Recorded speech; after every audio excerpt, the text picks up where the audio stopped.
Hey everyone, so here we are back with another video from our chapter agriculture. So this will be the last part of our particular chapter. This will, like we can say, it will be the concluding video lecture. ठीक है, तो इसमें हम recall भी कर लेते हैं और हमारे चैप्टर को एक लिंक भी दे देते हैं कि अभी तक हम लोगों ने क्या पढ़ा है. तो हमने हमारा चैप्टर जो था वो स्टार्ट किया था with the introduction of agriculture, है ना, कि बेसिकली एग्रीकल्चर होता ही क्या है. और एग्रीकल्चर को पढ़ने या समझने से पहले हमने ये चीज़ भी डिस्कस की थी कि हमारे सर्वाइवल के लिए मनी ज़रूरी है. और ऐसी एक्टिविटी जहाँ मनी इन्वॉल्व होता है उसे हम लोग इकोनॉमिकल एक्टिविटीज़ कहते हैं, है ना. हर एक मैन जो है वो किसी ना किसी इकोनॉमिकल एक्टिविटी में इंगेज होता है ताकि वो अपनी लिविंग को अर्न कर सके. और इन्हीं ऑक्यूपेशंस को हमने 3 कैटेगरीज में क्लासीफाई किया था. तीनों का मतलब हमने समझा था. प्राइमरी, सेकेंडरी, टर्शरी, हमने तीनों का मतलब समझा था, है ना. फिर हम लोग स्पेसिफिकली जब प्राइमरी के बारे में पढ़ रहे थे, एग्रीकल्चर के बारे में पढ़ रहे थे, तो हमने एग्रीकल्चर का मतलब यहाँ पे बहुत प्रॉपर्ली समझा था कि यहाँ फ्रूट्स और वेजिटेबल्स को ग्रो किया जाता है एज वेल एज एनिमल्स को रियर किया जाता है ना. ये बहुत अच्छे से हम लोगों ने ये सारी चीज़ें समझी थी. उसके बाद में हम लोगों ने डिफरेंट टाइप्स ऑफ कल्चर्स भी पढ़े थे, like agriculture, pisciculture, sericulture, viticulture and horticulture. ठीक है, ये सब चीज़ें हम ऑलरेडी डिस्कस कर चुके थे. फिर हमने पूरा एक समझा था कि फार्म को है जो हमें क्या समझना है, एक सिस्टम समझना है जहाँ अगर हम कोई भी इनपुट देते हैं तो उसका प्रोसेसिंग होकर के हमारे सामने आउटपुट आता है ना. फिर उसके बाद में हम लोग जब टाइप्स ऑफ फार्मिंग पे आ रहे थे तो हम लोगों ने सब्सिस्टेंस के अंदर हम लोगों ने इंटेंसिव एंड प्रिमिटिव पढ़ा था. और फिर कमर्शियल के हेड के अंदर हम लोगों ने कमर्शियल, मिक्स एंड प्लांटेशन पढ़ लिया था. Okay, so these all things were very clear to us. हम लोग प्रॉपरली इनका मतलब समझ चुके थे. फिर उसके बाद में हम लोग आ गए थे मेजर क्रॉप्स पे और हम लोग क्रॉपिंग सीजन हम लोग डिस्कस कर रहे थे. मैंने आपको बहुत अच्छे से बताया था कि इंडिया जो है वो एक एग्रेरियन कंट्री है ना. वो हाईली डिपेंडेंट अपॉन एग्रीकल्चर है और हम लोग क्या करते हैं, क्रॉप्स को उगाते हैं, अच्छे से पता है. और हमारे कंट्री के अंदर पेक्युलरिटी है कि हर एक हार्वेस्ट सीजन के बाद में कोई ना कोई फेस्टिवल सेलिब्रेट करते हैं. ठीक है, उसके अलावा भी बेसिकली आपको यहाँ जो थीम याद करनी है दैट इज़ कि हम लोग अब क्या करने लगे विद द टाइम, जैसे जैसे एक्सपेंशन होता जा रहा है, टेक्नोलॉजिकल इम्प्रूवमेंट होता जा रहा है, हमने मल्टीपल क्रॉपिंग करना शुरू कर दिया. मतलब साल में पहले एक ही बार फार्मिंग की जाती थी. जब रेन वाटर मतलब बारिश आते था तभी लोग पहले फार्मिंग किया करते थे. पर जैसे अब धीरे धीरे टेक्नोलॉजिकल एनहांसमेंट हुआ है, हमने साल में मल्टीपल टाइप्स क्रॉपिंग करना स्टार्ट कर दिया है. और इन मल्टीपल टाइप ऑफ क्रॉपिंग्स में, ठीक है, हमने क्रॉप्स को भी डिवीजन दे दिया कि कौन से सीजन में हमें कौन से क्रॉप्स को उगाना है. ठीक है, हर एक क्रॉप की अपनी खुद की क्लाइमेटिक कंडीशंस होती है, क्लाइमेटिक रिक्वायरमेंट होती है. और उसी बिहाफ पे हमने क्या किया है, क्रॉप्स को भी क्लासीफाई कर दिया है into rabi, kharif and zaid. To recall, it is like a short period between rabi and kharif के बीच में जो हमें छोटा सा टाइम मिल जाता है, उन क्रॉप्स को हम लोग जायद सीज़न के नाम से जानते हैं. Rabi that comes after Diwali, मैंने आपको याद करने के लिए बताया था ना, rabri for rabri and R for rabi. तो वो दिवाली के बाद आता है तो हम लोग उसको राबी क्रॉप्स कह देते हैं. और जो वे होली के बाद आते हैं, है ना, ऑनसेट ऑफ मानसून, उसको हम लोग खरीफ कह देते हैं.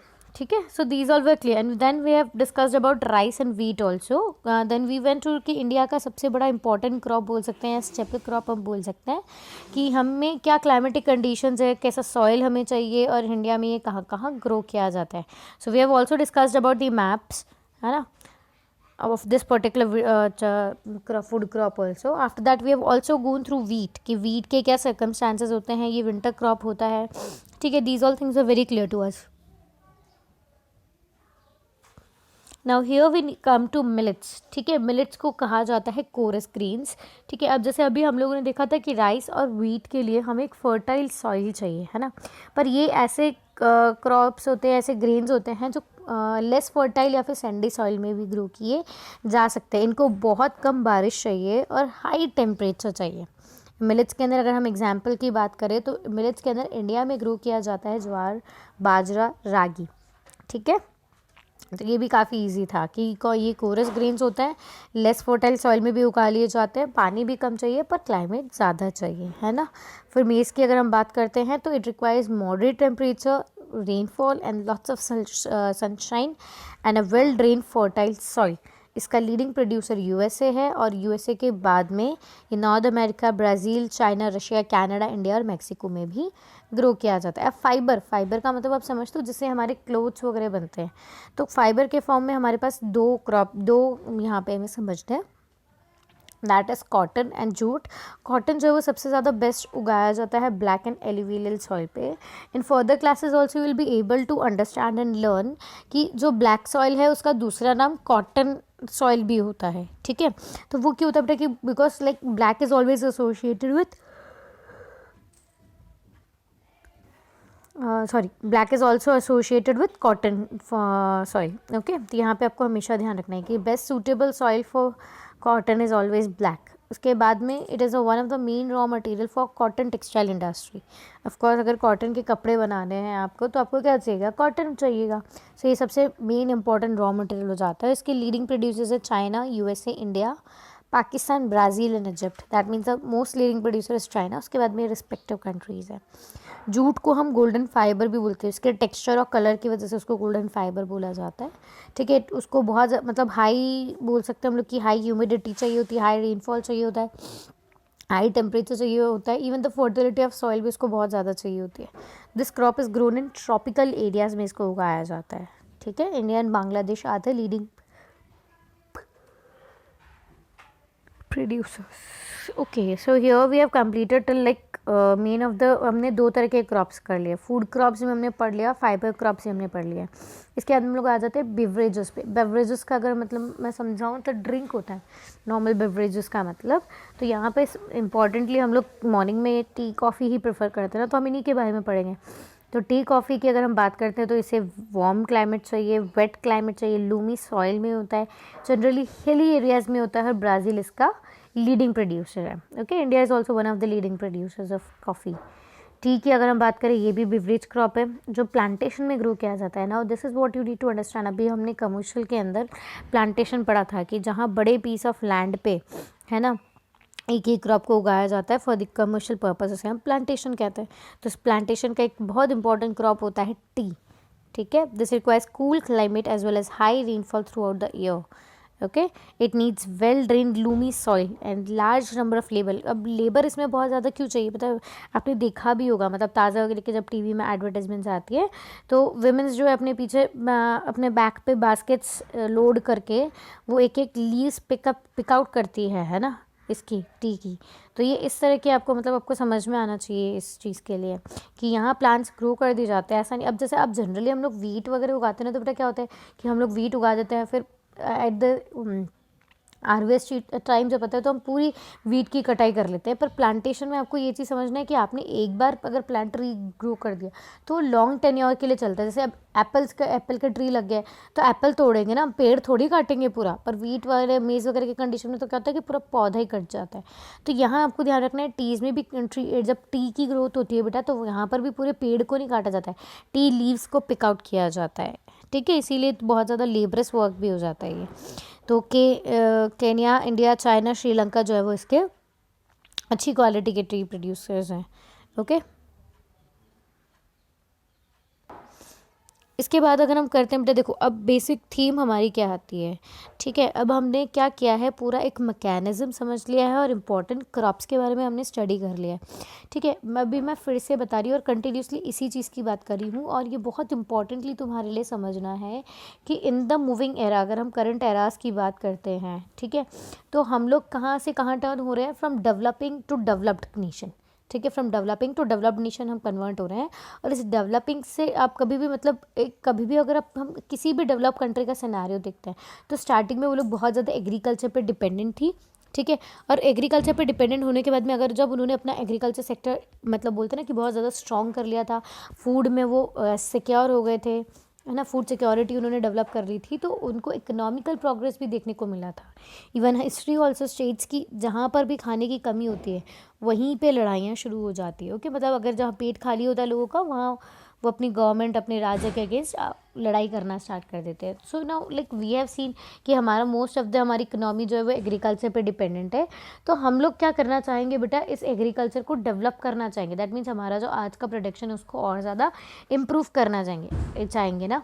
So it refers to efforts made to increase the farm production in order to meet the growing demands and increasing population. जैसे जैसे पॉपुलेशन इंक्रीज होती जा रही है, डिमांड इंक्रीज होती जा रही है, हमें अपना आउटपुट भी इंक्रीज करने की ज़रूरत है. तो इसका मेन एम क्या होता है? फूड सिक्योरिटी देना. ठीक है. So it can be achieved. अब फूड सिक्योरिटी देना या प्रोडक्शन बढ़ाना तो हम किसके थ्रू कर सकते हैं? Increasing crop area. इसका मतलब क्या था कि जैसे मानो फॉर एग्जांपल ये पार्ट ऑफ कंट्री है और इसमें से हम केवल इस पार्ट पे एग्रीकल्चर कर रहे हैं. ठीक है. अभी करंटली हम इस पे एग्रीकल्चर कर रहे हैं. तो इनका कहना क्या है कि अब आप पहले से अपना एरिया जो है वो इंक्रीज़ कर दो. अब जेन्युइन सी चीज़ है ना बेटा, इंक्रीज़ कर दिया आपने अपना एरिया तो प्रोडक्शन भी हमें कैसा मिलेगा? ज़्यादा ही मिलेगा. ठीक है. Increasing the number of crops grown. पहले भी मैंने बताया था कि साल में हम एक ही बार क्रॉपिंग करते थे, अब हम मल्टीपल टाइम क्रॉपिंग करते हैं. Irrigation facilities, chemical use, fertilisers. ठीक है. मशीनरी का यूज़ कर रहे हैं एग्रीकल्चर में. सो ये ऐसे कुछ मेथड्स है जिससे हम लोग एग्रीकल्चर डेवलपमेंट कर सकते हैं या फिर हम हमारे क्रॉप्स की प्रोडक्शन को इम्प्रूव कर सकते हैं. ठीक है. इसके बाद में अगर हम बात करें, अब सिचुएशन हमें समझनी है कि इंडिया के फार्म्स की सिचुएशन क्या है और यूएसए की फार्म्स की सिचुएशन क्या है. देखो बहुत अच्छी स्टोरी फॉर्म में फटाफट से इन टॉपिक्स को समझ लो. देखो इंडिया में फार्म्स में जनरली अगर हम समझते हैं कि बेटा पुराने टाइम पे, अब जब पुराने टाइम पे तो हमारे यहाँ पे बहुत ज़्यादा ज़मीनें थी. ठीक है. पहले तो इतनी बड़ी ज़मीन एक इंसान के पास होती थी, पर हमारे यहाँ पे क्या सिस्टम चलता है कि फादर की प्रॉपर्टी बेटों के अंदर डिस्ट्रीब्यूट हो जाती है. अब यही प्रॉपर्टी 4 लोगों में डिस्ट्रीब्यूट हो गई है ना. फिर उसके बाद में अब ये पीस ऑफ लैंड रह गए.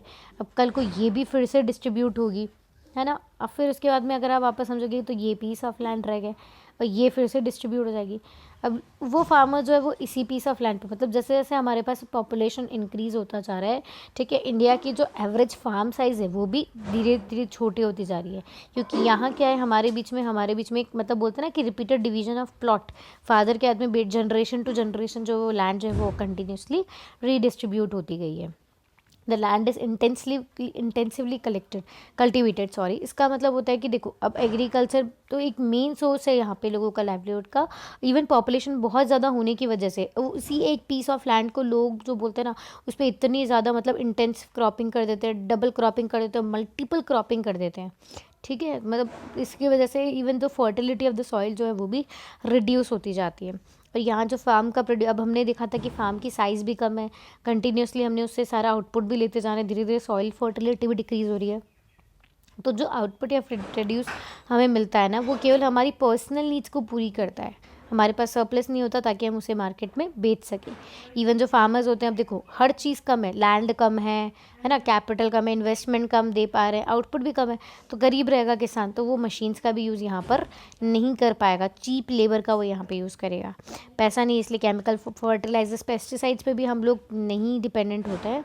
हम लोग सॉइल की बोलते हैं ना कि नेचुरल फर्टिलिटी पर ही डिपेंडेंट रहते हैं. इसके बाद में भी अगर हम बात करें तो यहाँ पे लोग जो हैं वो मिक्स्ड फार्मिंग या पेस्टल फार्मिंग का मतलब समझते ही नहीं है. मैं जनरली अगर मैं बोलूँ कि यहाँ पर लैक ऑफ अवेयरनेस होती है लोगों के बीच में, एंड लैक ऑफ अवेयरनेस की वजह से ठीक है फार्मर्स जो है वो मतलब ना उन्हें बहुत सी बार जो इवन जो बीमारी वगैरह क्रॉप्स में होती है ठीक है उनके बारे में वो नहीं जानते. और जनरली अगर मैं बात करूँ ना बेटा, अब आपने ये चीज़ देखी भी होगी कि अपने यहाँ पर जो गाय वगैरह होती है या जो एनिमल्स होते हैं इनके लिए कोई अलग से खाना नहीं उगाया जाता है. हमने अगर कोई भी फसल वगैरह की फसल को काटा और उसके बाद में जो स्टफ़ हमारे बीच में बाकी रह गया था पीछे, ठीक है, उसी को ही एनिमल्स को खिला दिया गया था. ठीक है. तो farm is usually managed by illiterate farmers. ठीक है, जिनको यूजुअली पता नहीं होता है ना, लैक ऑफ अवेयरनेस होती है उनके बीच में, और इसी वजह से इवन जो एनिमल्स हैं उनकी हेल्थ भी जो डिटोरेट करती जाती है. Okay. The yield of crops is generally low.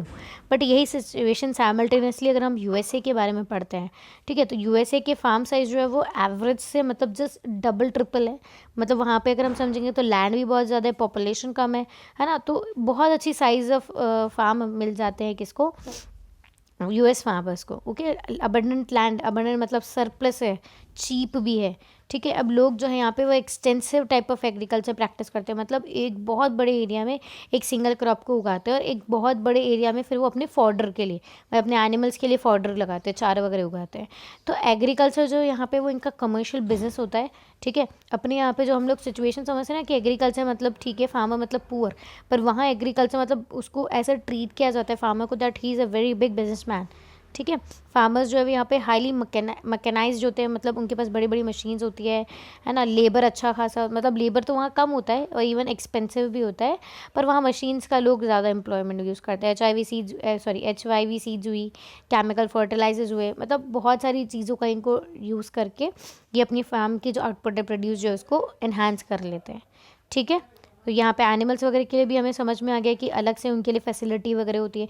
Mixed farming का यूज़ किया जाता है। एक फार्म पे ही कुछ एरिया ऐसा होता है जहाँ क्रॉप्स उगाए जाते हैं और कुछ ऐसा एरिया होता है जहाँ एनिमल्स के लिए फॉडर उगाया जाता है। यहाँ पर जो फार्मर्स होते हैं वो वेल एजुकेटेड होते हैं, उनके पास लेटेस्ट टेक्नोलॉजीज़ होती है। ठीक है। इन्हें मतलब अच्छा खासा इनका जो प्रोड्यूस होता है उसको एक मतलब बोलते हैं ना कि उस पर हाई इंटरेस्ट या हाई आउटपुट भी मिलता है। तो एक फार्मर जो है यूएसए का वो एक बिजनेसमैन होता है, ना कि अपने यहाँ का एक मिजरेबल फार्मर की condition. So this is all what makes you understand the whole situation and circumstances about the agriculture, कि हमने एग्रीकल्चर का हर एक मैकेनिज्म समझा है कि एग्रीकल्चर बेसिकली कॉन्सेप्ट क्या था और हम एग्रीकल्चर को डेवलप किस तरह से कर सकते थे। और आज एक डेवलप कंट्री और डेवलपिंग कंट्री, ठीक है, एक डेवलप्ड नेशन यूएसए और as well as the Indian farm को हमने बहुत अच्छे कंपैरेटिव मैनर में पढ़ा है, और यहाँ हम बहुत अच्छे से रेक्टिफाई भी कर सकते हैं कि किस में क्या कमी है, किस फार्मिंग में क्या क्या बेनिफिट है ना। ठीक है। So that's it for today. Thank you everyone.